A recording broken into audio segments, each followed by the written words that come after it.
What's up guys?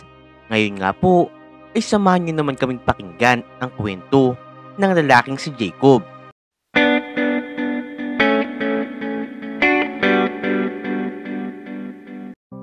Malaki man ang pamilya ng binatang si Jacob, ngunit ngayon ay tila ba wala na siyang masandalan. Ulila na nga kasi siya sa kanilang mga magulang. Ang mahirap pa ay siya ang bunso. Kaya ngayon na bata pa lamang siya, wala siyang ibang makapitan o maaasahan kung hindi ang kanyang mga nakatatandang kapatid. Madami silang magkakapatid, pero lahat ng mga ito ay mayroon na nga rin kanya-kanyang pamilya. Sa ngayon ay nag-aaral na sa kolehiyo itong si Jacob, pero ang mahirap lamang din sa kanyang parte ay nahihiya na nga rin siyang tumanggap ng tulong mula sa kanyang mga kapatid. May mga pagkakataon talaga na tila hindi na nga rin niya alam kung saan pa siya kukuha ng kanyang mga pangangailangan. Isang beses, kakauwi lamang ni Jacob mula sa universidad. Pagkapasok niya ng bahay, ay agad siyang umupo sa sofa. Iginala niya ang tingin sa buong bahay. Hindi niya maiwasang makaramdam ng lungkot dahil napakatahimik ng buong paligid ng kanilang bahay. Dahil mayroon na nga rin kanya-kanyang pamilya ang kanyang mga kapatid, ay bumukod na nga rin ng mga ito. Matagal na nga siya namumuhay na mag-isa, pero hindi pa nga rin siya sanay.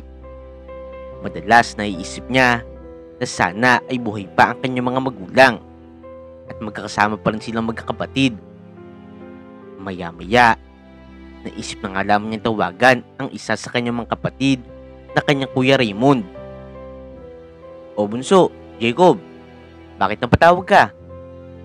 Tanong ng kanyang Kuya Raymond.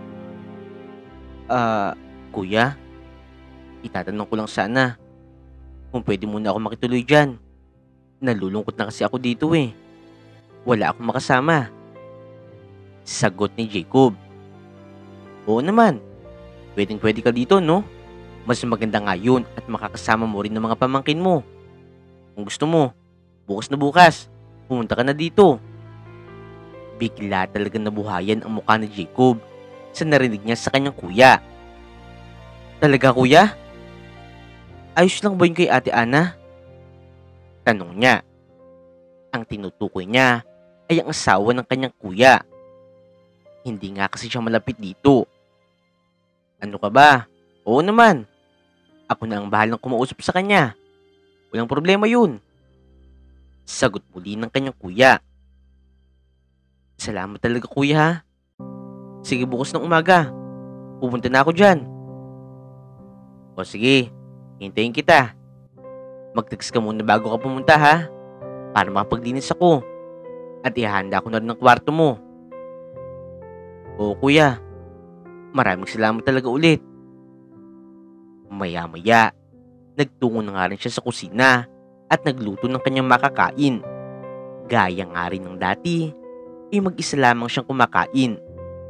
Kaya mabilis nga rin siya nawalan ng gana. Iniligpit na nga lamang niya ang kanyang mga gamit.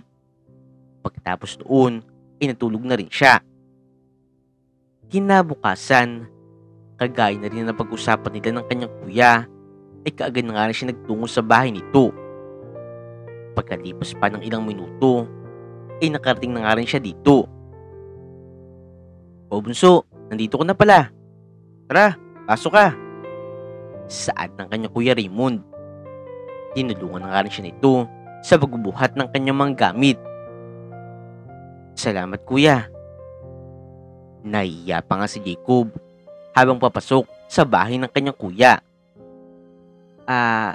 Magandang umaga, Ate Ana." Pagbati niya sa asawa ng kanyang kuya.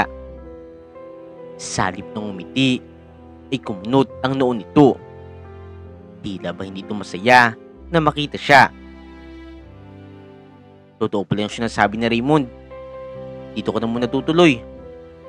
Ikaw kasi, ang bagal-bagal mo. Ubus na yung pagkain na niluto ko. Kung tutuusin, para lang naman sa amin talaga yun. Kulang pa nga eh." Sarkastikong saad ng kanyang hipag. Bahagyang natigilan si Jacob sa kanyang narinig. Pero pinilit pa nga rin niyang umiti. Wala pong problema. Ayos lang po yun. Nakakain na naman po ako. Tsaka busog pa ako. Sa totoo lamang ay kumakalam na ang kanyang sikmura. Hindi pa nga kasi siya kumakain. Mabuti naman kung ganun. Ipapaalala ko lang pala. Hindi kami basta-basta tumatanggap ng bisita dito. Kailangan mong tumulong sa mga gawaing bahay habang tumitira ka dito. Mahiya ka ha? Saad muli ng asawa ng kanyang kuya. Wala pong problema yun. Masibag po ako. Gagawin ko po ang lahat para hindi po ako maging pabigat sa inyo. Saad naman ni Jacob. Mabuti naman kung ganun. Yan ang gusto ko. O siya, maglinis ka na dito ha. Hindi pa nga nakakaupo si Jacob. Kaagad nga siyang inutusan ng asawa ng kanyang kuya. Nako bunso, pagpasensyahan mo na ang ate Ana mo ha. Lagi lang talagang mainit ang ulo niya. Ewan ko ba dyan? Bulong ng kanyang kuya Raymond. Ayos lang yung kuya. Tama naman ang sinabi niya eh. Sige, maglilinis na ako. Saad ni Jacob. Siya nga pala, alis muna ako. Kailangan ko munang pumasok sa trabaho ko. Ikaw na rin ang bahala dito ha. O kuya, mag-ingat ka. Saad ni Jacob. Kaagad na nga rin niyang sinunod ang utos sa kanya ng asawa ng kanyang kuya. Ang buong akala ni Jacob ay magiging maayos ang pananatili niya sa bahay ng kanyang kuya. Pero nagkakamali pala siya sa kanyang inaakala. Naging malamig kasi ang pakikitungo sa kanya ng asawa ng kanyang kuya. Madalas nga rin siya pinaparinggan nito. Maging ang kanyang mga pamangkin ay hindi maganda ang pakikitungo sa kanya. Pero pinilit pa nga rin niya makisama sa mga ito. Alam niya kasi na ito lamang ang kanyang magagawa, lalo na at siya ang nangangailangan. Kitang-kita talaga kay Jacob ang kanyang pagkasipag. Sa tuwing wala siyang gawain sa eskwelahan, ay talaga naglilinis siya ng buong bahay. Madalas nga rin niyang alagaan, pati na ang kanyang mga pamangkin. Isang gabi, naalimpungatan si Jacob noong marinig ang malakas na ingay na nanggagaling sa labas ng kwarto. Sa pakiwari niya, ay mayroong mga nagsisigawan o nag-aaway.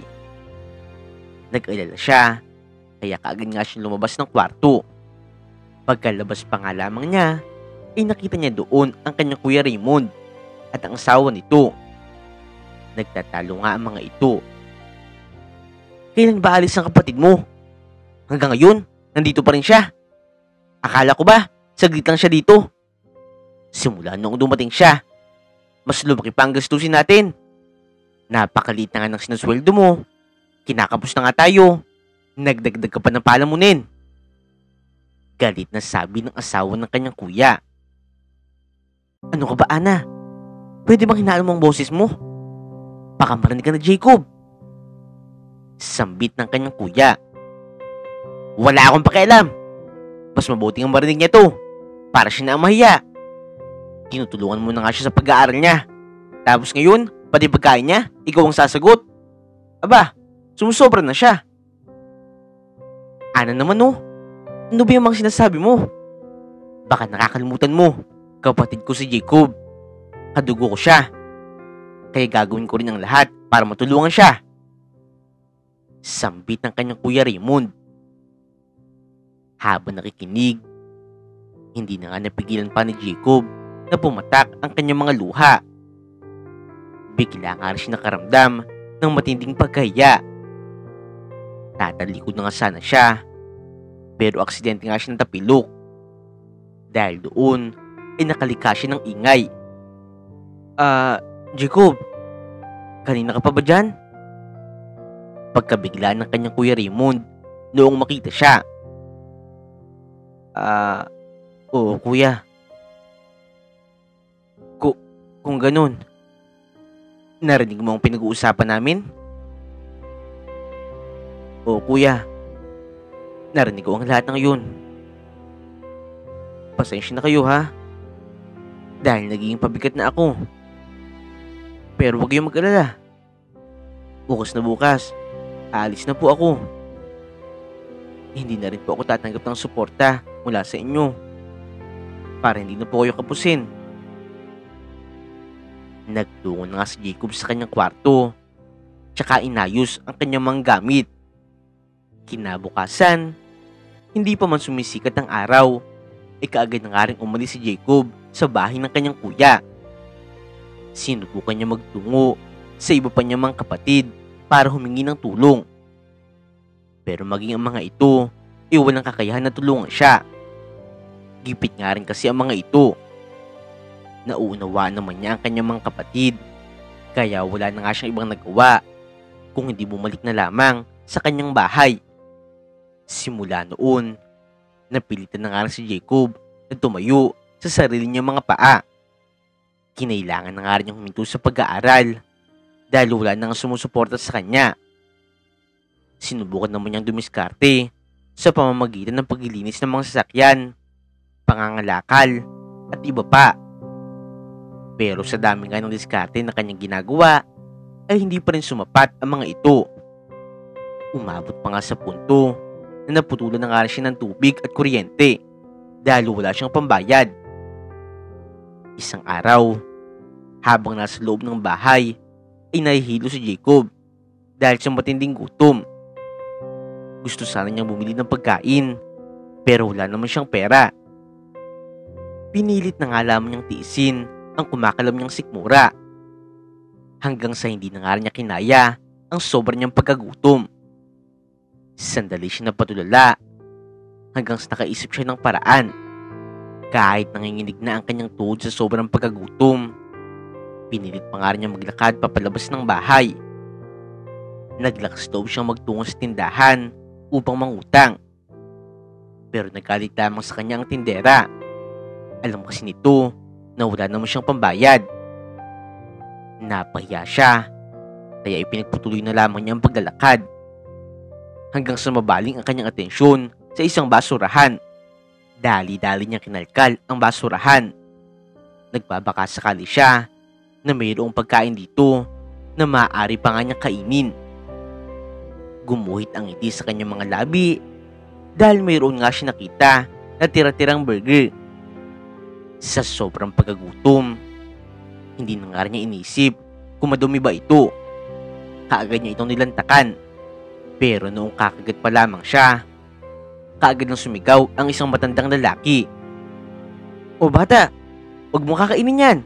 Napakadumi niyan." Mariing sabi ng matandang lalaki. Pagkalingaw ni Jacob, nakita niyang isang matandang sidewalk vendor ang pumigil sa kanya. Nagtitinda nga ito ng mga merienda at palamig. "Okay lang po yun. Kahit madumi po ito. Kakainin ko na po ito. Gutom na po ako eh. Wala pa akong pambili ng pagkain. Kaya pwede na po ito." Katwiran niya. "Naku iho, sasakit ang tiyan mo kapag kinain mo yan. Mabuti pa, bibigyan na lang kita ng libreng pagkain." Saad ng matanda. "Totoo po ba yan? Naku, maraming salamat po. Hindi ko na po tatanggihan yan. Gutom na po ako." "Sige kainin mo to. Kumain ka lang ng marami ha. Sabihin mo na kung gusto mo pa. Siya nga pala, ako si Mang Efren. Ikaw bata, anong pangalan mo?" "Ako naman po si Jacob. Doon po ako nakatira sa kabilang barangay." "Malapit lang pala ang bahay mo dito eh. Pero bakit nanghihina ka sa gutom?" Uli lang lubos na po kasi ako. Mayroon naman po ako mga kapatid. Pero lahat po sila may kanya-kanyang pamilya na. Nahihiya na po ako sa kanila. Kaya ayoko na rin pong tumanggap ng tulong mula sa kanila."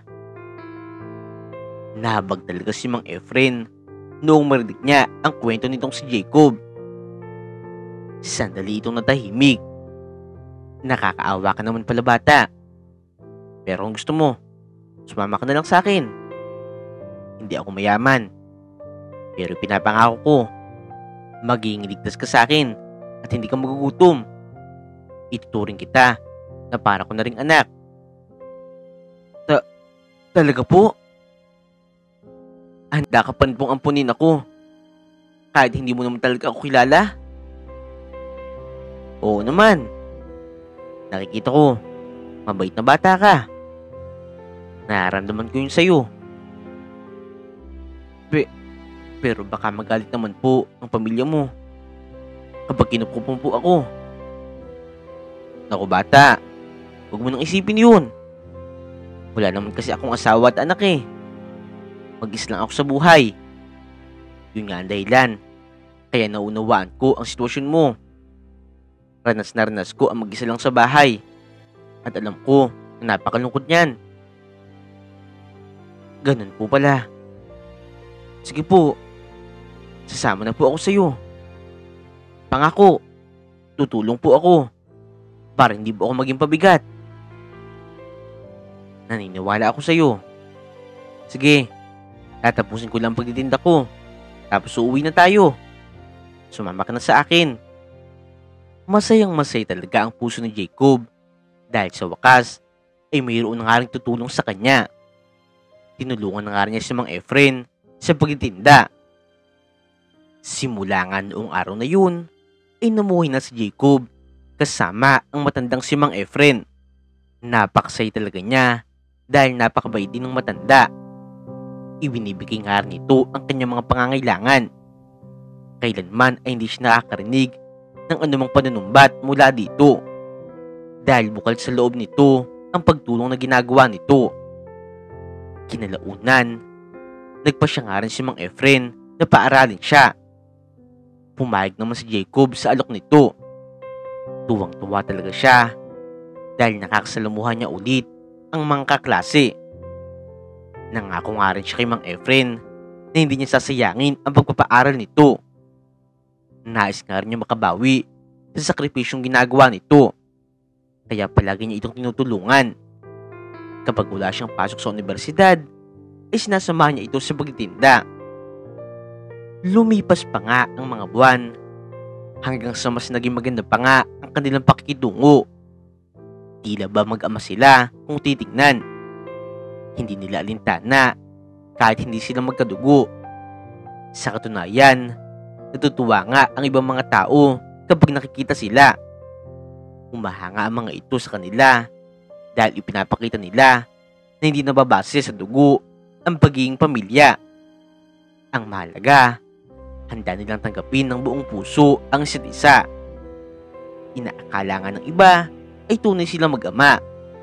Kaya kapag nalalaman ng mga ito na hindi talaga sila magkadugo, ay natutuwa sila sa kabaitan ni Mang Efren kay Jacob. Isang araw, kagagaling lamang ni Jacob mula sa universidad.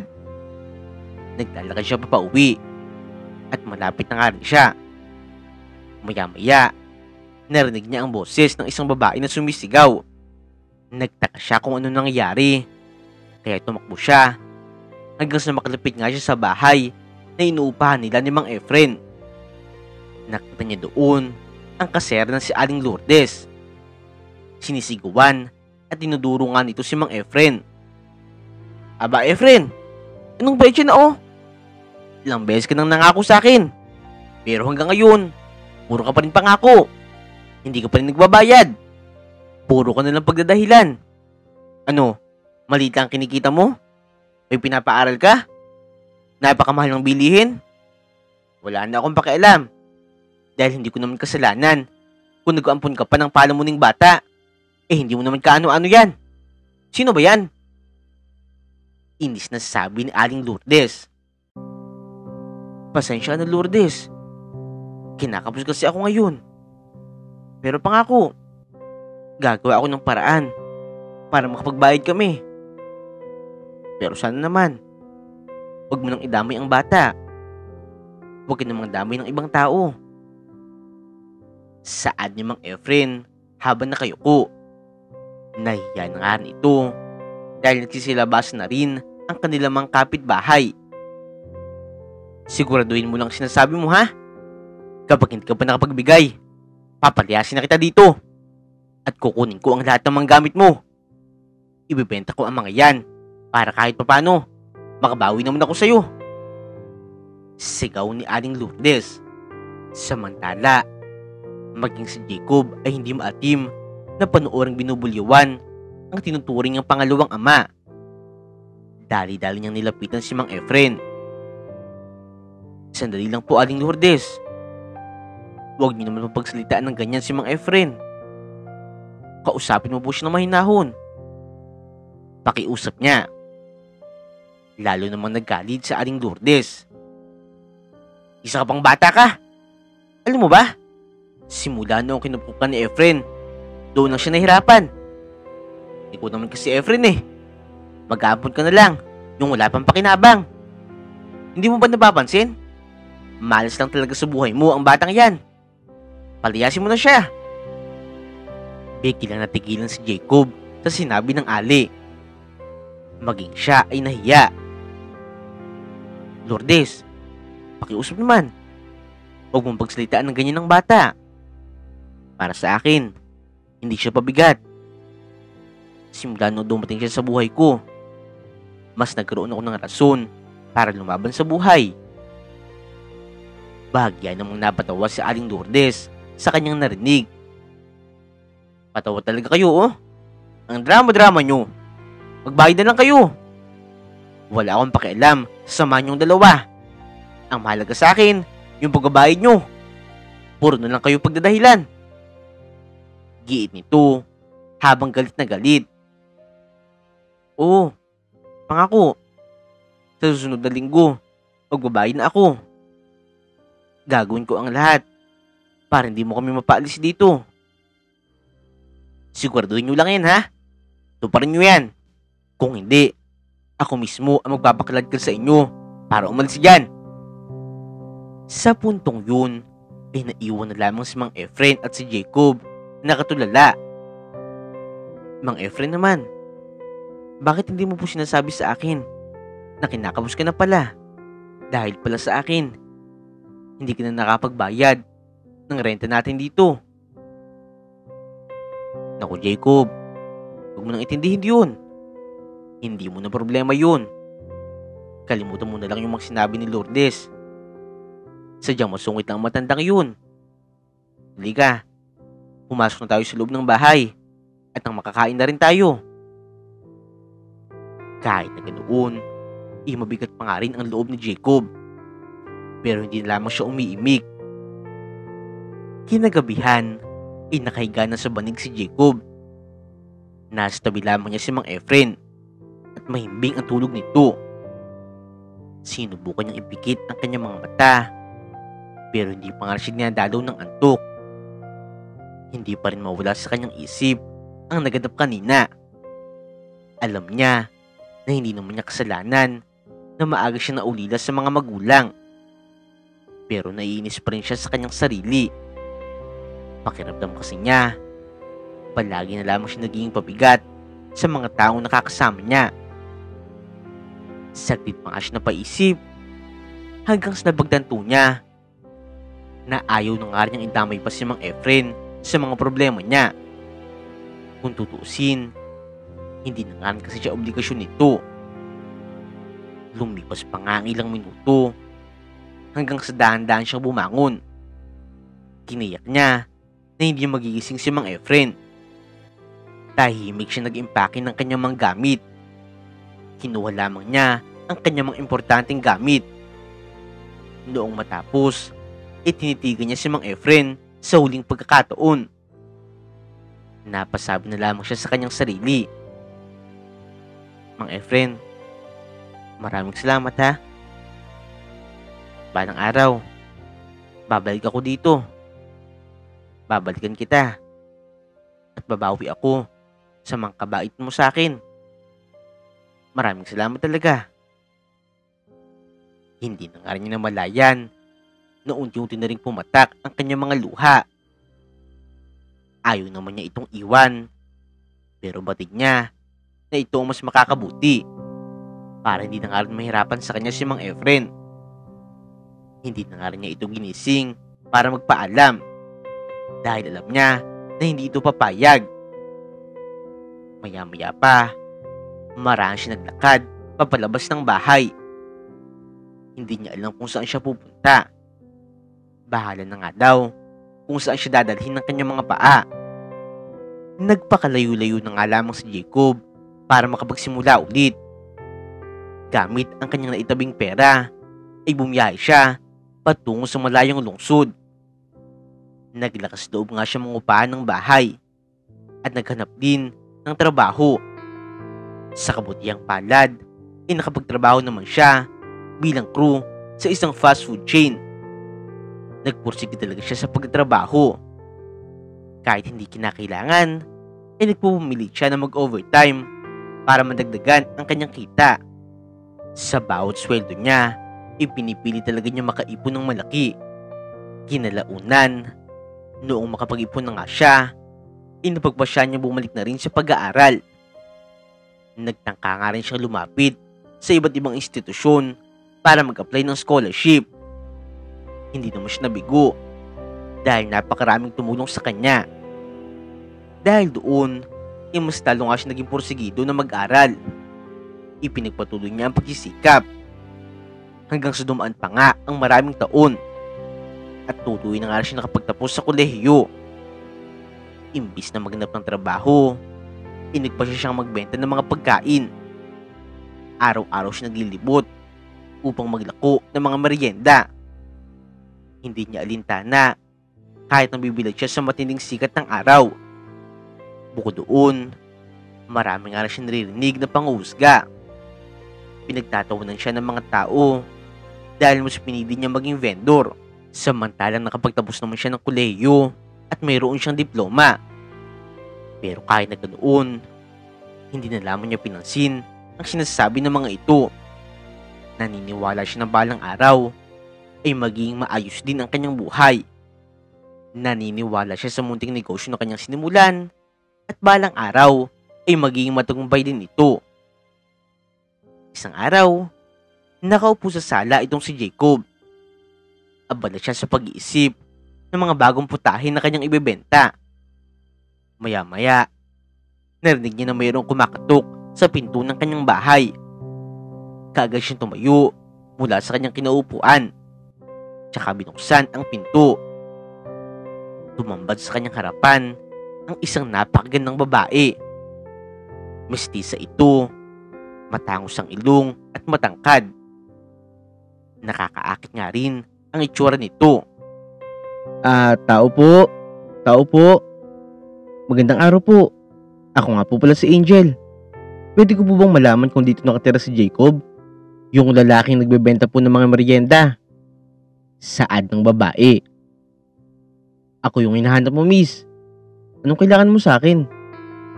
Tanong ni Jacob. Ikaw pala yun. Sinadya talaga kita dito dahil may gusto akong sabihin sa'yo. Sa totoo lang kasi, natikman ko yung binibenta mo. Sobrang sarap noon. Naisip ko na papatok yun sa mga customer, lalo na kung magtatayo ka ng online business. Kung ako sa'yo, pwede nating palakihin ang negosyo mo. Saad ni Angel. Oo nga, miss eh. Gusto ko nga talaga sanang gawin yan. Pero mukhang malaking puhunan ang kailangan dyan. Sa ngayon kasi, kakaunti pa lang talaga naiipon ko. Isa pa, hindi naman ako masyadong marunong sa mga online na yan eh. Sagot naman ni Jacob. Yan lang ba ang problema mo? Kaya nga ako nandito eh. Kung gusto mo, maging mag-business partner tayo. Mag-i-invest ako para sa negosyo mo. Ikaw naman ang bahala sa pagluluto ng mga pagkain. Kaya talaga ako pumunta dito. Gusto kong magtulungan tayo. Ako na rin ang bahala para magkaroon ka ng magandang market. Basta lalo mo lang sarapan ng mga pagkain bebenta natin, ha? Teka lang, miss. Sigurado ka ba? Gusto mo magsosyo tayo? Magtitiwala ka talaga sa akin? Tanong niya. Hindi kasi talaga siya makapaniwala sa sinabi ni Angel. Aba, oo naman. Naniniwala ako na may potensyal na lumago ang negosyong itatayo natin. Maniwala ka sa akin. Dahil ako, naniniwala ako sa'yo. Giit muli ni Angel. Sandaling natahimik si Jacob. Tila malalim ang kanyang iniisip. Hindi nagtuloy na nga rin naayos nila Jacob at Angel ang kanilang negosyo. Nagsimula nga sila sa pagbebenta ng online shop. Palagi nilang ipinupost ang mga putahing ibinebenta nila. Kapag mayroong umu-order, ay si Angel ang kumakausap dito. Siya na nga rin ang bahala sa malaking puhunan na kanilang inilalabas. Samantalang si Jacob naman ang nakatoka sa pagpapasarap ng kanilang mga ibinebenta. Pero napagtanto nga nila na hindi pala ganun kadali ang pinasok nilang negosyo. Marami nga kasi silang kakumpetensya. Minsan nga, may mga customer talaga na pinagtitripan pa sila. Isang gabi, magkasama sa kusina sila Angel at Jacob. Parehas nga silang balisa dahil kakaunti lamang ang mga orders na dumarating at napakaliit nga lamang talaga ang kinikita nila. Minsan pa nga ay lugi pa.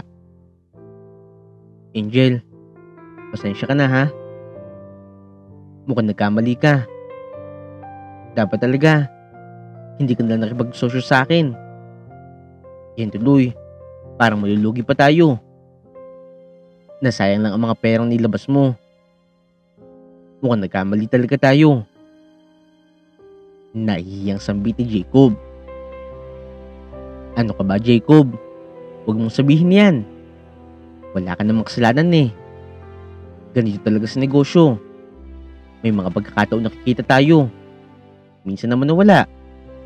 Pero ayos na ngayon. Basta, huwag tayo panghinaan ng loob. Ipagpatuloy lang natin ang pagbebenta natin hanggang sa umunlad din ang negosyo natin. Yan ang susi sa mga pangarap natin. Kahit nahihirapan tayo, huwag pa rin tayong susuko. Darating din ang panahon na para naman sa atin. Maniwala ka. Magilo na sabi ni Angel. Dahil sa narinig, ay bigla nga rin umaliwala sa mukha ni Jacob. Tinitigan nga rin niya ng maigi si Angel. At lalo siyang nahumaling sa kagandahang taglay nito. Tuwang-tuwa nga rin ang kanyang puso dahil buong buo ang suporta na ibinibigay nito sa kanya. Napasabi na nga lamang siya sa kanyang sarili. Pambihirang babae. Napakagaling. Angel, salamat talaga ha. Palagi mong pinapalakas ang loob ko. Hindi ko na alam ang gagawin kung wala ka. Sambit ni Jacob. Wala yun. Basta ituloy lang natin to. Huwag tayong susuko. At makakamit na rin natin ang minimbitihin natin. Kagaya ng kanila na pag-usapan, ay pinagpatuloy nila Angel at Jacob ang kanilang pagsisikap. Binaliwala na lamang nila sa tuwing kinukutya sila ng mga karibal na negosyo. Hanggang sa hindi na nga rin nila namalayan na lumipas na rin ang maraming taon. Abot na nga talaga ang ngiti nila noong mapagtanto nila na mayroon na nga silang sapat na puhunan para maumpisahan na nga nila na makapagpatayo ng malaking restaurant. Kaagad nga rin silang naghanap ng magandang pwesto. Humanap nga rin sila ng mahusay na aplikante. Noong masigurado na maayos na ang lahat, tuloy na nga nilang sinimulan ang pagpapatayo ng kanilang restaurant. Noong una ay kinakabahan talaga sila dahil sinugol na nga nila ang lahat ng perang mayroon sila. Kung sakaling hindi nga kumita ang negosyo, ay malaki ang tsansa na bumalik nga sila sa wala. Pero sa kabutihang palad, hinumog ng mga customer ang kanilang restaurant at lalo nga rin lumaki ang kanilang kita. Bukod doon, nakapagbukas nga rin sila ng iba't iba pang negosyo. Unti-unti nga rin sila nakapagpundar na kanyang-kanyang arian. Hanggang sa tuloy na nga rin umunlad ang kanilang buhay. Sa kabila noon, patuloy pa nga rin sila naging mapagkumbaba. Hindi nila ipinagmamayabang ang kanilang mga narating. Pinahalagahan nga rin nila ang kanilang mga empleyado dahil ang mga ito ang naging katuwang nila sa pagpapaunlad ng kanilang negosyo. Patuloy nga rin naging maganda ang samahan nila Jacob at Angel. Mas lalo pa nga sila naging malapit sa isa't isa. Hanggang sa napagtanto nga rin nila na hindi na lamang business partner ang pagtingin nila sa isa't isa. Kagaya nga ng kanilang inaasahan, ay nagkaroon na nga rin sila ng espesyal na relasyon. At mas lalo pa nga silang nagkaroon ng rason para magtulungan sa maraming bagay. Naging malapit na nga rin si Jacob sa pamilya ng dalaga. Buong puso siyang tinanggap ng mga ito kahit galing lamang siya sa hirap at magulong pamilya. Sa ngayon, ay masasabi na nga rin ni Jacob na natupad na nga ang kanyang mga pangarap. Hindi niya akalain na mula sa pagiging ulila ay magiging matagumpay na siya at nagsisilbi na nga rin siyang inspirasyon para sa iba. Pero hindi pa nga rin siya tuluyang masaya. Mayroon pa rin puwang sa kanyang puso dahil naalala pa nga rin niya ang kanyang pamilya. Maging si Mang Efren ay palagi nasa isip niya. Nais niyang malaman kung kamusta na nga ba ito. Sinubukan nga ni Jacob na bumalik sa probinsya para dalawin ang inuupahan nitong bahay. Pero napag-alaman niya na hindi na nga ito doon nakatira.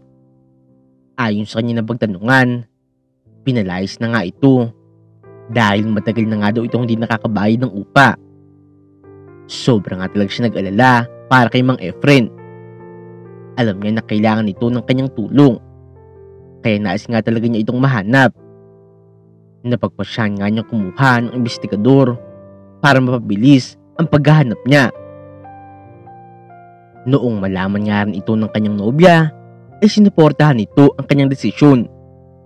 Nais nga rin itong makilala ang matandang kumupkop kay Jacob noon. Hanggang sa isang araw, ibinalita ng kanyang investigador na nahanap na nga nito si Mang Efren. Ayon dito, naninirahan pa nga rin ng matanda sa probinsya. Pero nakatira na lamang ito sa isang barong-barong. Dahil doon, lalo nag-alala si Jacob. Muli siyang bumiyahe pabalik sa probinsya. At pinuntahan nga nito ang address na ibinigay sa kanya ng investigador. Noong makarating na nga si Jacob dito, ay naabutan niya nagwawali si Mang Efren sa bakuran nito. Biglang bumilis ang pintig ng kanyang puso. Dali-dali niyang nilapitan ng matanda. Tsaka niyakap ito ng napakahigpit. Mang Efren, sa wakas, nagkita na po tayo. Kamusta ka na po? Saad ni Jacob. Hindi na nga rin niya napigilan na pumatak ang kanyang mga luha sa sobrang saya. Nagulat talaga si Mang Efren sa ginawa niya. Teka iyo, kilala mo ba ako? Magkakilala ba tayo? Bakit mo ako niyayakap? Pagtatakan nito. Mang Efren naman oh, hindi mo na po ba ako natatandaan? Ako po ito, si Jacob. Yung kinupup mo noon.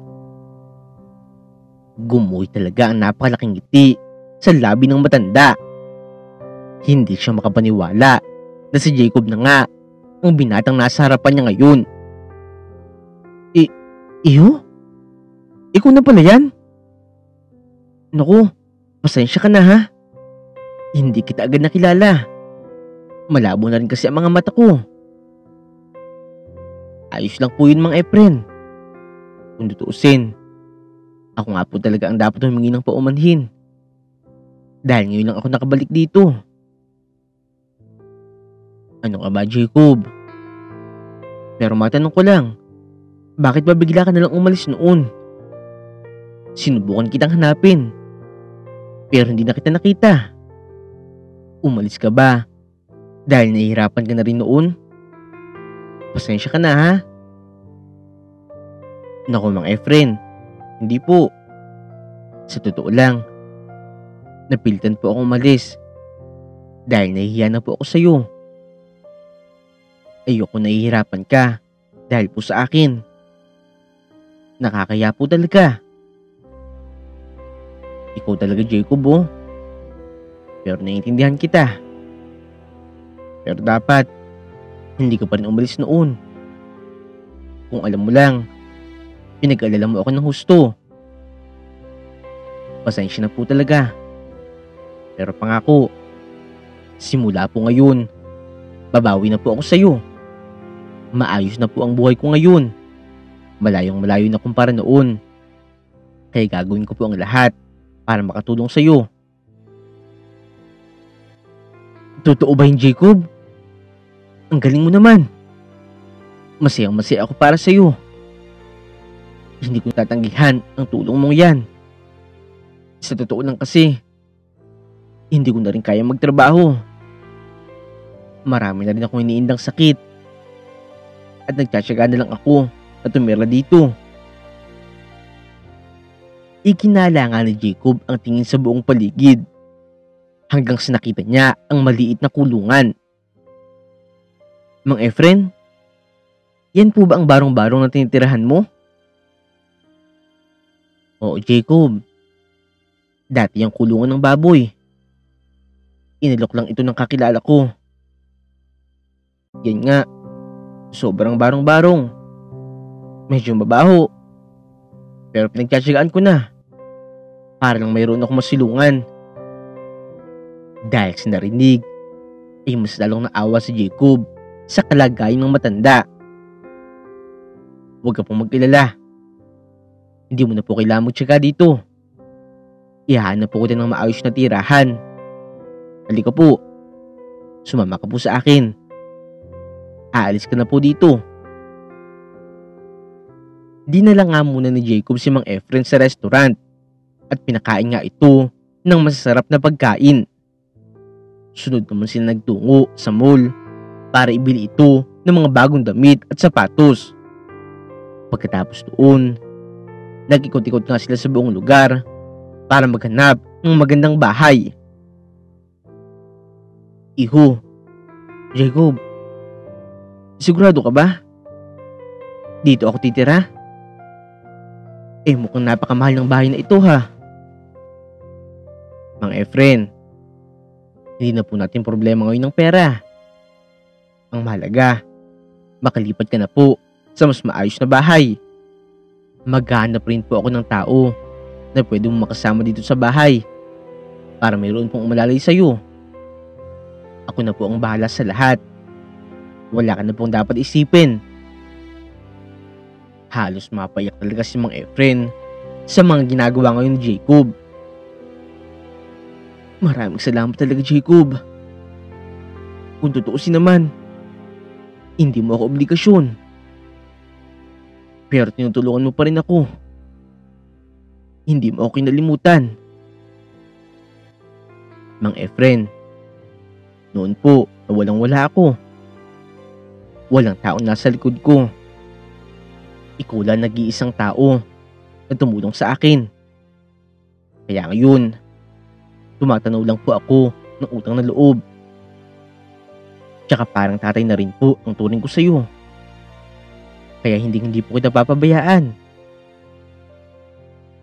Naging maligaya nga talaga ang puso ni Jacob dahil natagpuan na nga niya si Mang Efren.